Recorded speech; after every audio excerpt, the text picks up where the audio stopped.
UAW strike hits day 11. The ripple effects running right through as now a Wixom-based automotive supplier telling the state that it plans to lay off 170 workers due to unforeseen business circumstances. And tonight, about 19,000 UAW workers are on strike after the union targeted 38 additional facilities Friday. Tomorrow, President Biden is set to visit Michigan to talk to striking workers.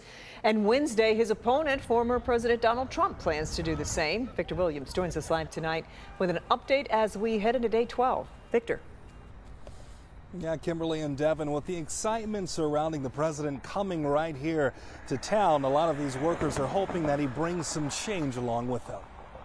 I feel like it's going to make a big impact. I just hope that, he is supporting us and kind of like pushes us, pushes the CEOs to do what's right. Ahead of President Biden's arrival, UAW members around the clock have been on strike for 11 straight days. However, the commander-in-chief has already gone on record with the support for the union altogether. I think the UAW gave up an incredible amount back when the automobile industry was going under.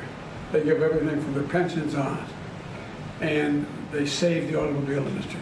Because of that reason, he believes UAW should have more of the upper hand. I think that now that the industry is roaring back, they should participate in the benefit of that. And if you take a look at the significant increase in salaries for executives and growth of the industry, they should benefit from it. So yes, I always support it. So far, it appears Ford is one of the companies making the most ground. Ford's wage increase over the next 4 years is now above 20%. It ends tiers, and temporary workers will now be bumped up to full-time. The cost of living adjustment formula abandoned in 2009 will now give unions the right to strike over plant closures and enhances the profit-sharing formula. It's something that Jazante Orr says is expected with the company. That's usually how it is. Ford usually has the best relationship with the UAW out of all three.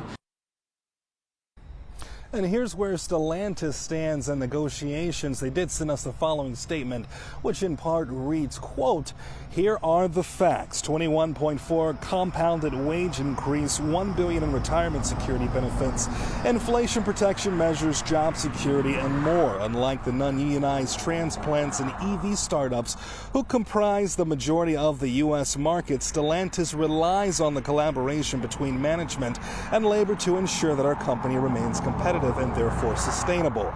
That is a position that we have proudly embraced, but it also requires a balanced agreement that fairly rewards our workforce for their contributions to our success without significantly disadvantaging Stellantis against our non-union competitors.